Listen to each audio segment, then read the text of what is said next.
After 10 months of use, my eBay handbrake is finally crapped out, so it's time to take another look at the buy once, cry once mantra and see, is it worth getting 10 months for $80 out of one of these handbrakes again and again and again, or should we just go and spend a bit of money up front and have a product which lasts way longer? So this is the Simagic TB-1 handbrake. I went for this one because of its class. It's the cheapest, but it still seems to be made to the exacting standards of Simagic hardware, so hopefully it goes the miles. So what we're going to do today is we're going to have a look at this new handbrake, have a look at the old handbrake and why it died, and see if the math adds up and we can justify this to ourselves and our spouses.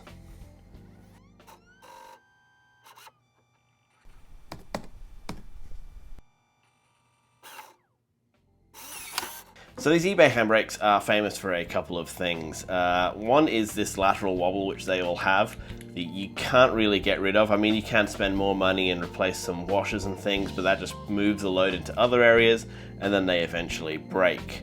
The other thing they're famous for is the Hall effect sensor in these is notoriously badly calibrated. When I first got mine, the first half of the pull did nothing, and then it started registering from there. And then once you got to about 80% of the pull, the output started dropping off. So what's happening is the magnet's moving, it starts moving further away from the Hall effect sensor, and you get this drop off at the end of the pull. So when you're at 100% pull, you're at like 85-90% on the handbrake power. So that was nuts. But you can recalibrate this fairly easily with DI view. And once that was done, I had to put a dead zone on the top to make it stay at 100, and I had to pull some off the bottom as well to get it actually responding quickly enough to that first pull. So not great. And as the months went on, I started getting USB errors in this thing. It was starting to get a bit flaky with the connection, so I'd be driving up to a hairpin in Richard Burns Rally, pull the handbrake and nothing would happen. And that got pretty tedious, resetting the USB port. So that's eventually why I just decided to call it and move on to a different handbrake. Because these are cheap units designed to go on table clamps and things and on people's desks, they don't have the strongest spring in them. So when you buy them, they come with this fairly weak spring, and it's just like this linear pull, and it doesn't feel like a handbrake at all. So what I ended up doing was I replaced the spring with a set of elastomers, which are actually a set of skateboard bushings. These are the ones I got. They're independent skate bushings. They're the 88 durometer, which is the softest ones I could find. And these are their standard cylinder set. You can actually get a set which is softer than this, which is 4 cone pieces instead of 2 cone pieces and 2 straight pieces. So if you did want to do the elastomer swap, and it does feel a lot better. It feels a lot like an actual hydraulic handbrake when you have elastomers in these things. So if you want to do that, I recommend those conical independent sets. It's quite a cheap upgrade, and it does make quite a difference. But of course, because my USB errors were mounting up and I was getting those failures when I was pulling the handbrake, I ended up pulling the handbrake quite hard. And because they're elastomers, the spring rate does just increase and increase as you pull. So what I ended up doing was bending this top plate here. You can see it's got quite a curve on it now. Now it sort of stopped bending more once it got to that point. I don't know if it's gonna fatigue and then snap or anything, but it seems to be holding okay. And if the USB was working properly, then I wouldn't have done that to it. But that's just the way that it's turned out. So all in all, what did I get? It was $80 off of Amazon, and it lasted me 10 months, which isn't a great return. It's like $100 a year essentially. So now I'm thinking, what if I spend a bit of money on a handbrake? And so this is the Simagic one I got. It costs it's $400 instead of the $80, so it is 5 times the price, quite literally. But if it lasts 5 years, it actually pays itself off, right?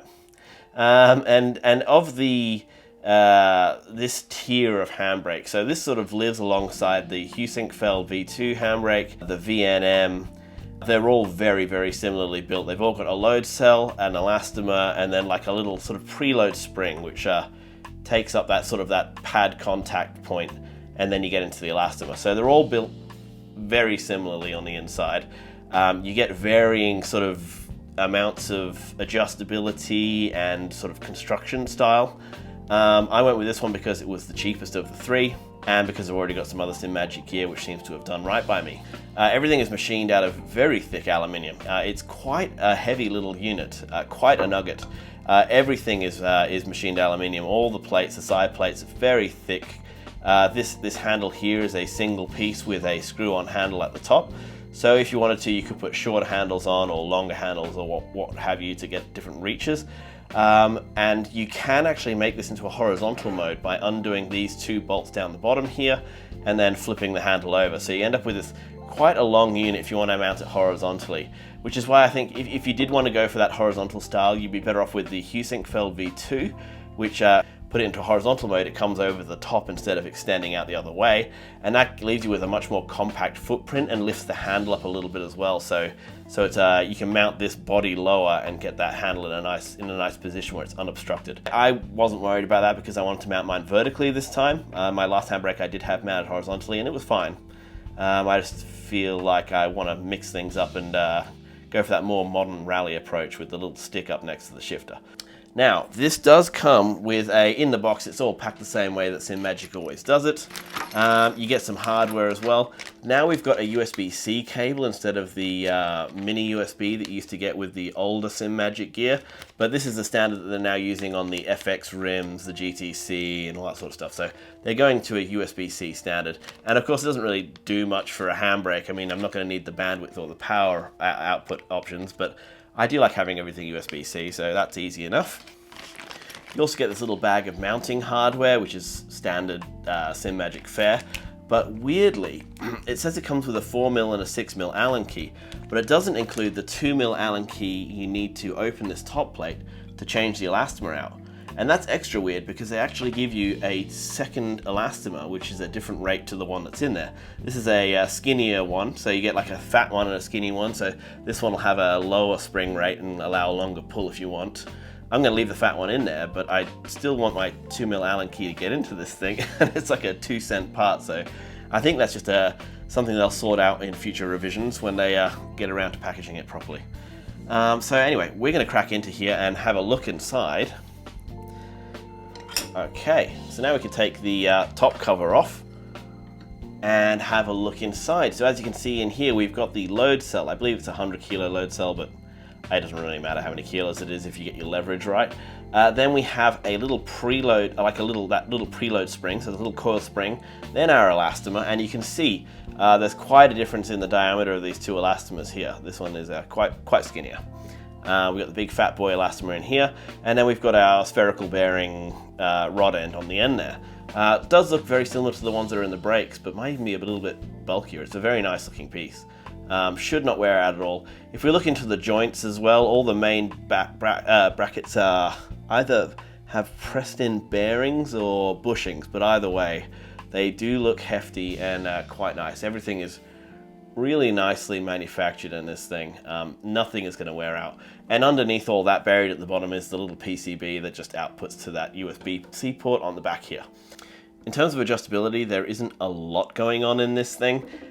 We've got this one piece in here, which is the stopper, the sort of the end stop, where we can push that in and out slightly on sort of like an eccentric path, and that'll let us adjust this angle very, very slightly to the outside. I would like a little more ability to crush that preload spring. If I could like halve that distance, because I do like it to really immediately get into the handbrake. I don't need a lot of slack. But unfortunately, the main screw is how you adjust that. And I've got it wound all the way in, and it's still got a little bit more than I would like in there. But we can back it off a bit. And this is how you change the elastomer as well. You can see as we wind that out, it will run into that stop there now. So we've got a bit more slack on it now. And you've just got a bit more of that uptake spring before the elastomer kicks in. If we draw this screw the whole way out, we can then take our elastomer out, swap it with the other thinner elastomer, and that's pretty much the only adjustment you have. So a lot less adjustment than with like the Venom. That's got like a lot more screws and things all over the handle, so you can mount it any which way. With this one, we can either have it this way around, or we can flip the handle and have it in a horizontal mode. So that's pretty much all there is to it. Very simple unit made of very thick materials and high quality metals. It's got that really hard, like black finish to it as well. It's not. I don't know if it's powder coating or something, but it almost feels like a hard anodization. And I've like accidentally dragged an Allen key across it a couple of times already, and has not scratched at all. It's a very, very hard finish, whatever it is. So that's very, very cool. That should last a long time. And I think, like, looking at this and all of the parts inside, I think it's going to last more than 5 years, and I think it's going to justify that expense. So we're going to get this mounted up and play with it for a couple of months, and then do the full review on it for everyone. But yeah, it's looking promising. Hopefully it all pans out, and I guess we'll see you in the next one.